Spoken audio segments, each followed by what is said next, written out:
গ্রামের মানুষগুলো কিন্তু খুবই সহজ সরল হয় আর সবাই কিন্তু একসাথে আনন্দ করতে ভালোবাসে।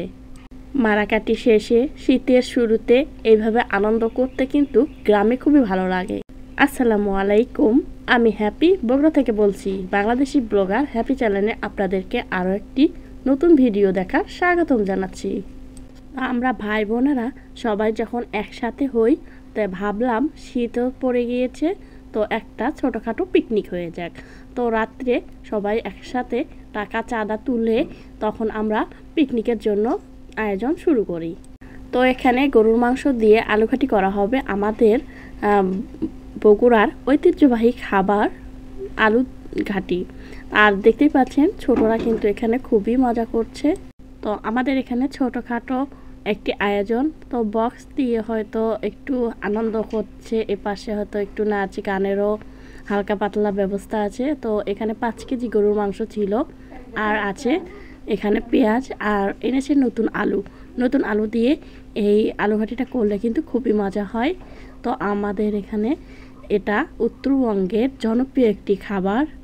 ভিডিওটি কে কোথা থেকে দেখছেন অবশ্যই কমেন্ট সেকশনে গিয়ে ভিডিওটি কেমন লেগেছে অবশ্যই আপনাদের মতামত জানাবেন।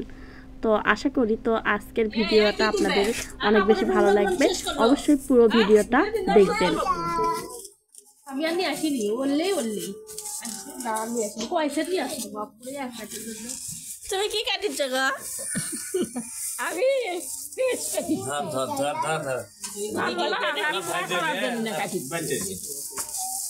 আমি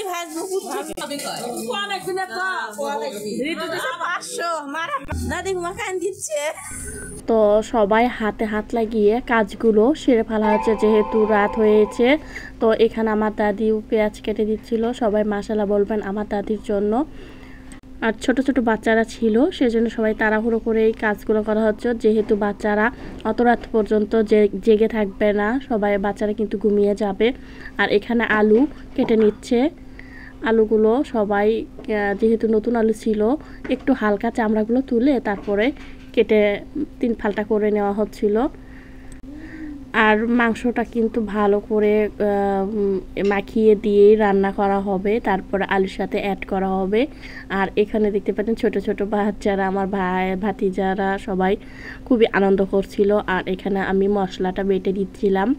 শিলপাটায় বেটে মশলাটা দিয়ে যদি রান্না করা হয় এর স্বাদ কিন্তু খুবই বেড়ে যায়। আর এটা কিন্তু আমাদের চুলা খুঁড়ে তারপরে এই রান্না করা হবে। তো এভাবে রান্না করলে রান্নার স্বাদটা কিন্তু বহুগুণে বেড়ে যায়। তো আমি বললাম যে ব্লেন্ডারে ব্লেন্ড করে দেই না, সবাই বললো যে শিলপাটায়, যেহেতু এটা পিকনিকের খাবার দাবার, তো শিলপাটায় বাটলে ভালো হবে। আর ওই পাশে দিয়ে আমার ভাই ছোট ভাই এখানে আলোর লাইটিংয়ের ব্যবস্থা করছে। লাইট আছে, তাও ওই পাশে আরও একটা লাইটিংয়ের ব্যবস্থা করছে, যে ওখানে ও রান্নার যেখানে রান্না করবে সেখানে করছিল। আর এখানে আমি বাটার পরে আমার ফুপু এখানে বেটে দিচ্ছিল, বললো দে আমি একটু বেটে দেই, তুই তো অনেকক্ষণ হলে বেটে দিচ্ছিস। যেহেতু শিলপাটায় আর এখন বাটা তেমন হয় না, হয়তো ভর্তা অল্প একটুর জন্য শিলপাটায় বাটা হয়। আর এখানে আলুগুলোও ভালো করে ধুয়ে পরিষ্কার করে রেখে দিয়েছে।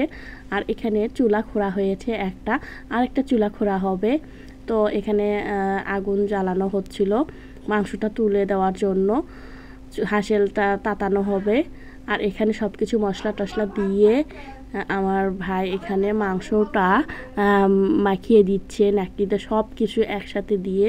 আর সবাই আমরা কাজ টাজ করে এখানে দাঁড়িয়ে দেখছিলাম যে কীভাবে কী করছে, যেহেতু কেউ করছিল না, সবাই কাটা বাছা দিচ্ছিল। আর আমার ভাই, বড় ভাই ছোট ভাই দুইজন মিলে এই রান্নাটা করবে। তারপর এই তো এখানে চাল তুলছে বাড়ি বাড়ি। আসলে চাল তুলে রান্না করার মজাটাই আলাদা। তো আশা করছি আজকের ভিডিওটা আপনাদের কাছে ভালো লেগেছে। ভালো লাগলে অবশ্যই আমার চ্যানেলটা সাবস্ক্রাইব করবেন, পাশে থাকা বেল আইকনটি প্রেস করে দেবেন নিত্য নতুন ভিডিও পাওয়ার জন্য। তো আরেকটা ভিডিও আছে, আপনারা পরবর্তীতে সে ভিডিওটা দেখবেন। আজ তাহলে এ পর্যন্তই, আল্লাহ হাফেজ।